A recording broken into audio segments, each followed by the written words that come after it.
Good morning. It's Betty on a beautiful Saturday morning here in Los Angeles, and it's gorgeous outside. I wanted to talk to you about my day 5 of the 10-day silent Vipassana meditation. As you all know, my team was actually almost taking wagers that I wasn't going to be able to do the 10-day. Hey, Iman, how are you? Talking about my 10-day silent meditation and the learnings that I got, or the wisdom I got, was so profound. Hey, Connie, how are you? And they were so profound that I thought that I would just do a video every Saturday morning. Hola, Christian, how are you? ¿Cómo estás? Oh, thanks. I like my hair too. Thanks.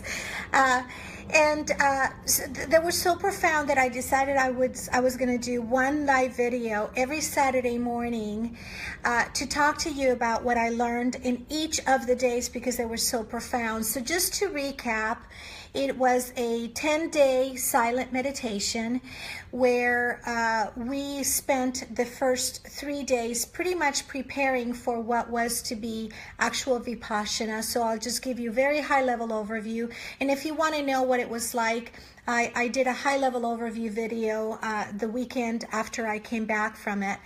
And then each Saturday I have been posting. Hi, David Brown. Thank you for joining also. So each day I have been posting about what the silent meditation was like. For me, it was extremely profound because, as you all know, I talk for a living. Thank you, David, for that thumbs up.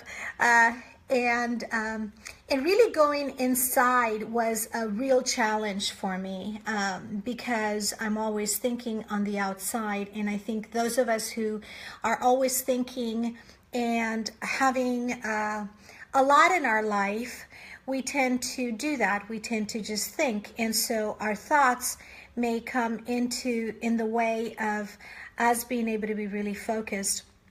One of the things that I have found in my life in the last month or so since I came back from the Vipassana or the 10-day silent meditation is I have been a lot more sharp. My mind has been a lot sharper in really getting to the core of things. My team and I had a conference call scheduled, and we got so laser-like focused in the last 4 weeks or so that we had the shortest, and what one of my regional managers called the shortest conference call we've ever had. It was a 2-minute call. We made decisions and it was done. We were done in 2 minutes. Now, not all the calls are like that, but the 1-hour calls are now 30 and 40-minute calls. The 30-minute calls are now 15-minute calls, and the conversations are a lot more laser. And I feel like I'm making much better decisions as a result, because if you think about when you're able to clear your mind, you can focus on one thing. I am finding that when I'm talking to someone, I'm actually looking at them in their eyes, and you don't see that glassy, that glassy look in their face. I don't get that. My mind doesn't venture into, oh, I've got to do this, or I've got to do that. I'm able to really focus because I have trained my mind to be laser-like focused. So back to the 10 days really quickly, and then I'll walk you through what I learned in day 5. The first 3 days was focused on really getting, thank you so much, Tony. I look forward to seeing you too. Thank you. So the first 3 days were focused on clearing your mind. Now, this type of meditation was quite different than other meditations that I've learned, where you only focus on your body. It's all experiential, so you experience everything with your body, instead of like when I was having my babies, we had to really focus on one focal point and it was outside of our bodies. Here you focus everything on what's going on physically, experientially with your body. So everything, for those of you who are academics in nature, everything is empirical.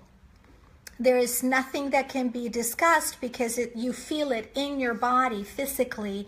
And so then the first 3 days again was focused on clearing your mind, utilizing your breath, your breath and noticing your breath in and out by really focusing your mind on the smallest area possible. Hello, my brother, Carlitos. By focusing your mind on the smallest area possible, what happened was the smaller the area, the more sharp your mind would get. And that is what I'm feeling right now, is when I'm having a conversation, I can sort through the issues very, very quickly and get right to the issue. And that's why the calls are so quick. That's why the business conversations are so quick. That's why I'm able to make better decisions quicker, because I can actually, my brain just sorts through it. Now, why is it able to sort through things quicker? It's because my mind is clear of other things that normally would come into my mind. I always used to say, I think 100 miles an hour in 100 different directions. Anita, how are you? Thank you for joining. And so because I no longer think in all kinds of different directions, and I still do sometimes, but for the most part, I'm getting that I'm really focused and really clear. So my decisions are made a lot quicker. I'm noticing that even in the way I'm leading my team, they're getting a lot more from me, a lot quicker. Ben, how are you? I look forward to seeing you on Monday. Actually, Tuesday morning. And Candy, thank you for joining also. So now let's talk a little bit about day 5. So again, the first 3 days was focusing on clearing your mind, and then we got into the actual Vipassana. And if you want to know when we got into Vipassana, watch the video that takes you through day 4, which was last week's video. The Vipassana is really all about feeling the sensations in your body. And I'm going to walk you through kind of a high-level overview. And then I want to talk to you through some of the experiences I had this week that really epitomize or tell you how the practical application of what I learned in the meditation and how it's showing up in my experiences this week at work and in my personal life. So imagine yourself, and what I'm looking at are my notes. I just took some notes from the learnings so that I would be nice and clear for you today. So imagine a mental structure. So when you have mental conditioning is what they call it. And mental conditioning, or a mental imprint, if you think about a mental imprint, thanks for the hearts and the thumbs up. When you think about a mental imprint happens when something in your past that was really significant happened. For example, I had a personal relationship when I was very, very young, and the person that I had a relationship with was very much a controller and controlled time. And so as a result, I got this mental imprint of I have to be at a certain place at a certain time. As a result of that, and I'll tell you deeper this particular experience as we go through this whole model. So if you have a piece of paper, you want to open it up, and then you want to write on the left side mental imprint, and then I'm going to walk you through little squares. So the first square will lead to the second one, to the third one, and so forth. So I'm going to take you through a sequence in case you're writing something. Greg Samedian, how are you? Great to see you. So on the very first square, you will write mental imprint or mental conditioning. And again, it's going to go like this. So you've got this, and then I'm going to walk you through this entire model and how it goes, so just so that you can follow. So mental conditioning, again, happens when something in your past was significant enough that it created a imprint in your mind. Therefore, you're going to be reacting differently, or you're going to have a knee-jerk reaction to something that happens. You know, my dad used to come home, and I tell this story, and when he was really angry, he would get out the belt. And so that sound in my mind when he would get out the belt, if I hear somebody taking off the belt, all of a sudden it takes me right back to there. So if you can think of a time when when you had a mental imprint, or something that happened that caused some aversion in your childhood, or in your mind, or in a relationship, or with a boss, or with someone that just caused you shame, or caused you to feel angry or afraid or whatever. Those are the mental imprints that I'm talking about. So now that we've established that, you have the mental imprint that is caused because of so you have that mental imprint. Then all of a sudden now we're grown up and we come in contact with something. Now when I talk about contact, it can be through the eyes, through any of the senses, the eyes, the ears, we taste something, or we touch a tangible object, or any of the above. That contact creates a sensation in your body. And the sensation in your body will be either pleasant sensation or an unpleasant sensation. So basically, for me, thank you, my brother. Okay, yeah, in NLP you call them anchors, exactly. Love you too, have a good time at Temple. So again, the mental imprint creates, you have a contact that puts you in touch with that mental imprint. And it can be anything. Alma, how are you? Thank you for joining. It can be that you look at something, and for me, it was through the ears, because I would hear this person in my relationship saying, you have to call me at exactly whatever time, and if I called at a different time, then it was, why didn't you get there, or why didn't you call me at the same time, or why didn't you do it this way? And a very anal retentive individual, where cupboards in the kitchen had to be closed 100% of the time, where there was something wrong with me, and that's how I interpreted it. It wasn't the way it really was, maybe, but that was my interpretation at the time, because of another mental imprint I had when I was little, for my dad, who was also very anal retentive. So think about the times in our lives when we have something like that happen. I had a conversation with one of my senior leaders. Bill, how are you? Good to see you. I had a conversation with one of my regional leaders, and the conversation, I was about to give this individual tough feedback, which we as leaders are supposed to be giving good, we call it equanimous feedback. Equanimity, look up that word, because it's relatively new to me, and it's looking at things as they are without putting our own biases into it. When I went when I started talking about it, then the tough feedback with this particular regional manager, they stood up and they immediately they had a way of showing up to me that reminded me of, and I thought about it later, of when I was little. And my dad would come in and he was angry and he showed up that way. So I interpreted it immediately as, oh, he's about to get angry.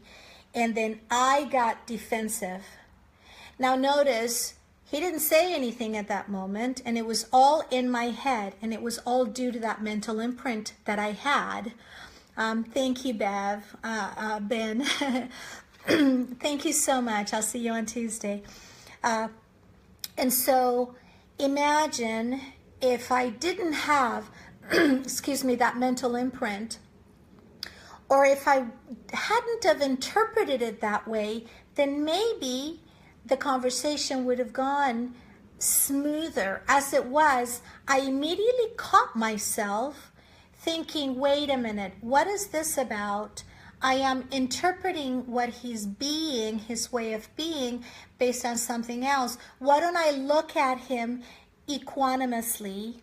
And in the middle of the conversation, I'm going through this in milliseconds all of a sudden, and I'm recognizing myself, and I'm recognizing that I am actually judging him without him even saying anything. And then I realized, wait a minute, it's just my own sensations that I'm getting, and these are negative sensations, and I'm thinking this is going to be unpleasant. Well, it didn't have to be unpleasant. It was all because of that mental imprint that I had. And so I turned around the conversation immediately, and we started talking about family. We started talking about different things, and we started chuckling together. And I was able to get the feedback to him, and it was a tough feedback to give. And I knew that it would be tough feedback to receive, but because I met him in common ground and in neutral ground, and I treated him with equanimity, meaning I wasn't judging him, I wasn't allowing my own mental imprint or my own mental thoughts or my own interpretation of what was about to happen, then the conversation went really well. And we ended up, it was, in fact, I remember walking away from that conversation and telling one of the executive assistants on the floor, saying, I just had the most amazing conversation with this individual.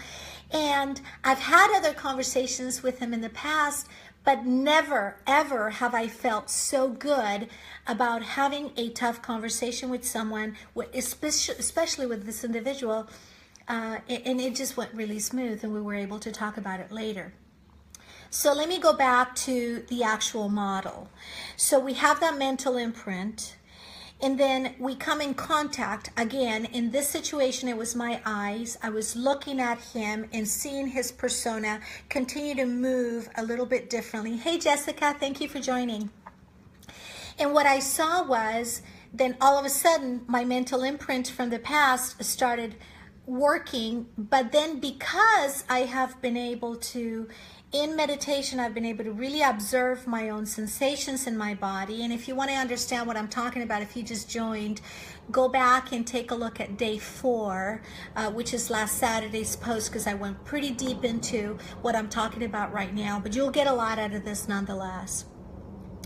So I began to interpret what he was doing as something that reminded me of the past unconsciously. Now, had I not been meditating and going through my own body and understanding my own sensations in my body, I would not have caught it so quickly. And I would have gotten caught into my mentality of this is going to be negative. I would have produced something negative, and the conversation would not have been as smooth as it was, as a result of knowing my body and knowing myself. In leadership, and I remember when I was in my doctorate program, we talked a lot about working on yourself. The greatest leaders are the people that really take the time to work on their own selves and look at themselves. And I always think about it, it's almost like I'm looking at myself from the outside looking in and observing, how am I behaving right now? And what does that mean to the person in front of me? Almost like if you have a camera observing yourself. And then the third level, or the highest level, is when you're observing yourself. We'll go through that at another time because that's really deep. So then you get the contact, you feel the sensations. Now in the meditation, in the Vipassana meditation, you'll hear on day 4 where we started to really focus on the sensations in our body. And we got to the point where I was feeling the actual cells in my skin vibrating. If you want to learn more about that, again, go back to day 4. Day 3 and day 4 will give you a really good idea on how that happened. So the smaller the area you focus on when you're meditating of your body, the sharper your mind gets. And so you feel these sensations. All of a sudden then, in meditation, you start feeling your sensations in your body.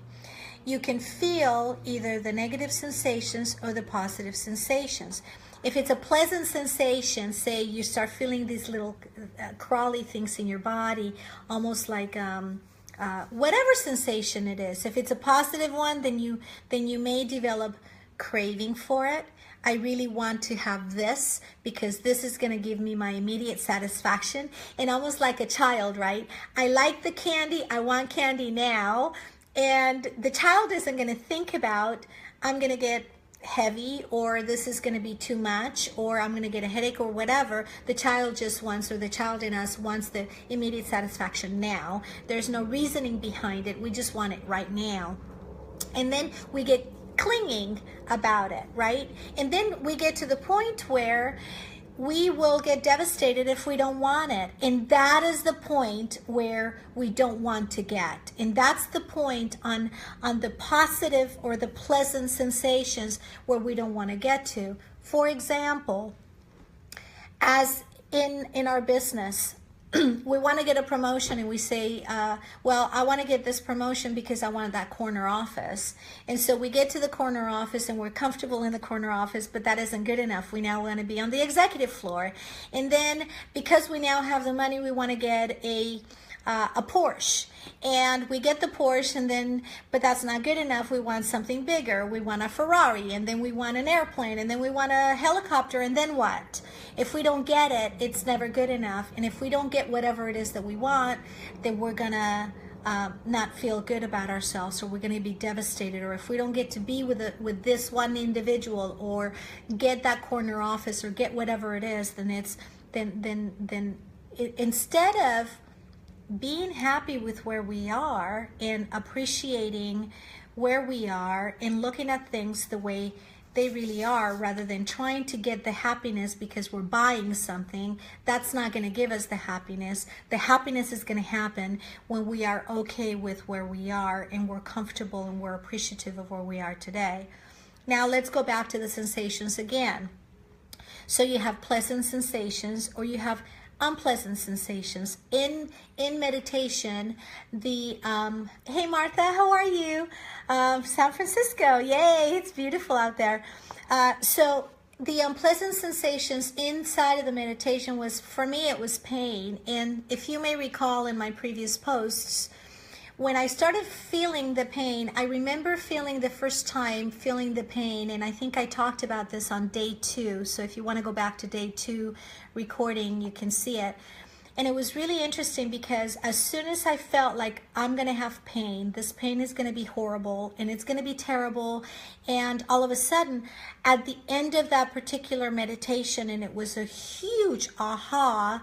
And if you want to hear more about this one, go to day 3, because I talked in depth about this in day 3. I was feeling the pain and I was anticipating the pain so badly that when I stopped at the end of the hour of meditating, my body was like this. And it was almost like, I remember opening my eyes and thinking, what the heck was this? And I went deeper into this last week also. How do we do that? It was exactly the same as what happened in my conversation with my senior leader. I was going to have a tough conversation. I observed him being a certain way. That got me back to my mental imprint that I had a long time ago when my dad's body would turn that way. And just because of that, I started to allow that to get to me. And I knew that that was going to be a negative thing. Now, because in my meditation, I took a look at Aaron. How are you? Great to see you. And thank you for your comments this week. I really appreciate them. Love you. And so what happened then was, because I observed this and I knew in my mind that this was about to be a negative conversation, but because in the middle of my meditation, I am able to see the unpleasant sensations, and I realize that anything that comes is going to go. The unpleasant sensations, unpleasant situations, nothing is permanent in life. Even our own skin dies and rebirths again. So the body we have today is not the same body. Blessings to you too, Aaron. It's not, the body we have today is not the same body we had a year ago. Everything comes and everything goes. So because of that, you are able to see things equanimously, because what's the point of reacting to something that is not permanent in nature? For me right now, I have some permanent people that are supporting my division because I had someone that actually got promoted out of this job into a bigger job. And so I think twice about reacting to something they did, and I react to them differently because they're not permanent in their job. This is just a fleeting position. They come in and they're going to help me for about a month, and then they're going to be going back to their own position. Because of that, I'm not going to take the time to really react in a way that I normally would. Exactly the same way that we should react to life. You know, you hear people saying, don't take things so heavy, take things lightly. It's the same thing. If we know that the things that are coming are also going to be going away, then why are we making it as if life is so terrible because this situation just happened? You've seen people react, and I had somebody in my life where any little thing would trigger, and then they would become miserable, and they would make everybody in the office miserable all of a sudden because it was, again, a trigger. What I have learned in my meditation practice, and I'm not perfect, I should be meditating every day, and I see the difference when I don't focus on really understanding my body and understanding the sensations every day. I see the difference in my reactions. I actually see it quite a bit. So when you are able to really focus on how you react to either pleasant or unpleasant sensations, back to the day one posting, you want to stay away from craving, you want to stay away from aversion, and you want to stay away from ignorance. And I'll talk about ignorance in just a little bit, because there's a huge example of how ignorance showed up in a conversation I had with someone this week. And then you want to come to a situation with equanimity. EQUANIMITY. You want to look that word up. It's a relatively new word for me.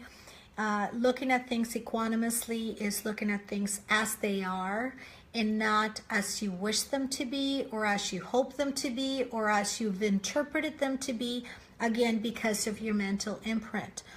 So let me just go around and walk you through this whole process. So if you've written it down, I have it kind of in boxes like this.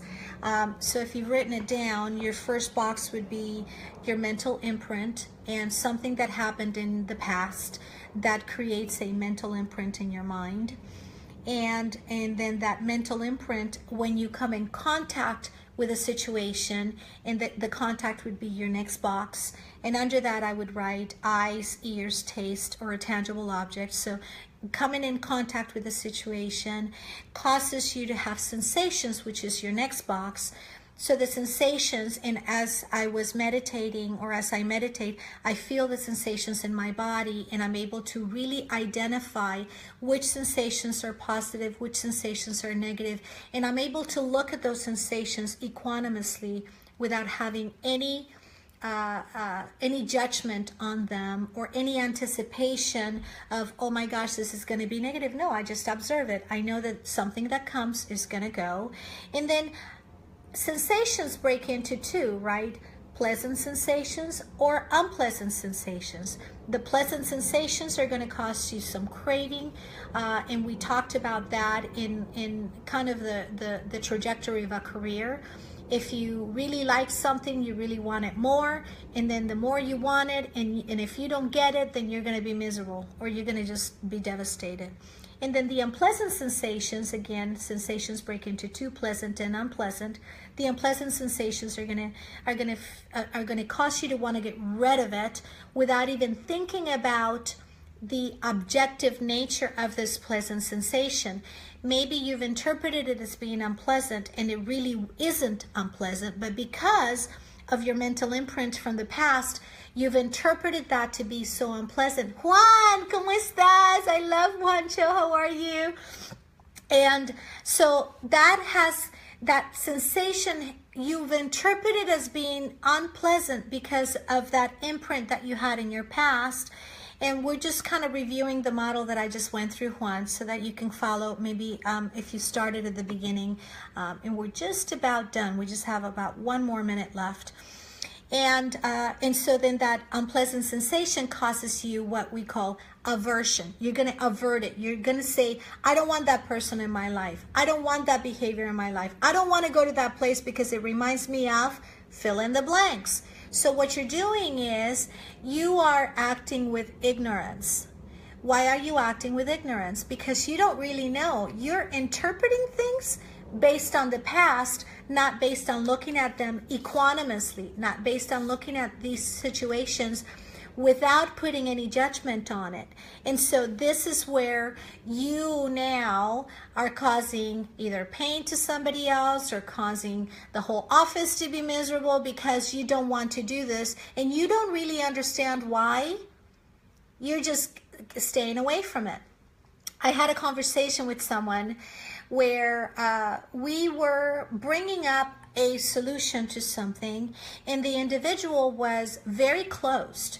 They just wanted what they wanted. Wilfriend, how are you? Say hi to the kids and your beautiful wife.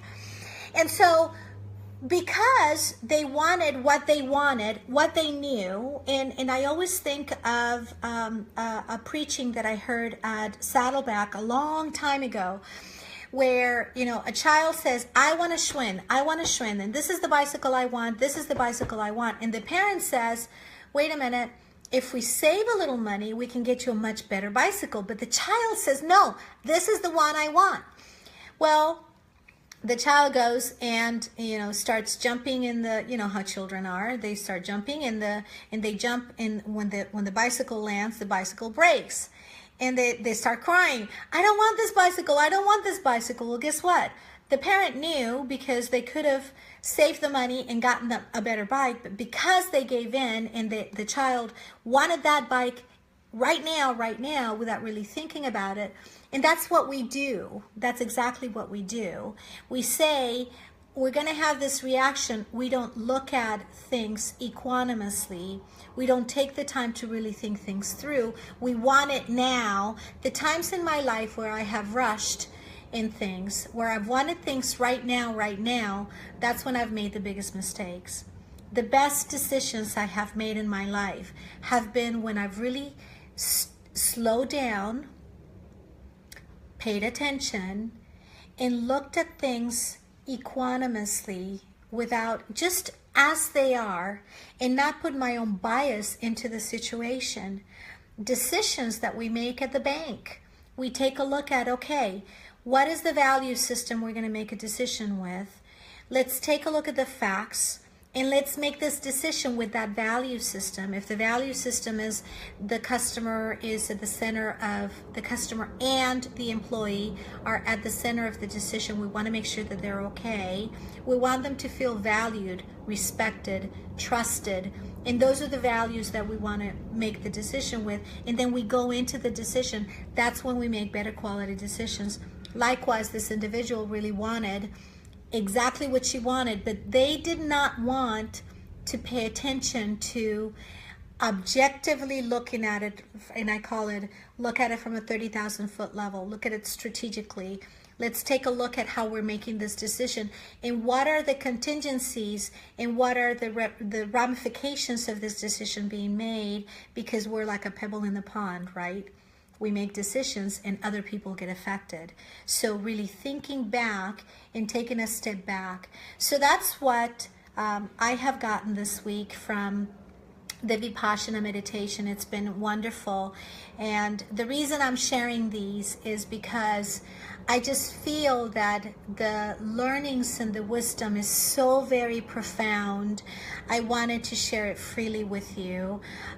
This is called Vipassana, Vipassana. And I took this course in 29 Palms, and you can actually look it up on the internet. If you want, there's a booklet that I got of Goenka, who is the teacher that actually teaches the class. And when he spoke in Switzerland, there's a pamphlet of the entire speech that really walks you through it. Freely ye give. What is it? Freely ye receive, freely ye give. And so it's just my way of paying forward some of the things that I've learned. Next week, I'm going to be talking about day 6, which goes really, really deep.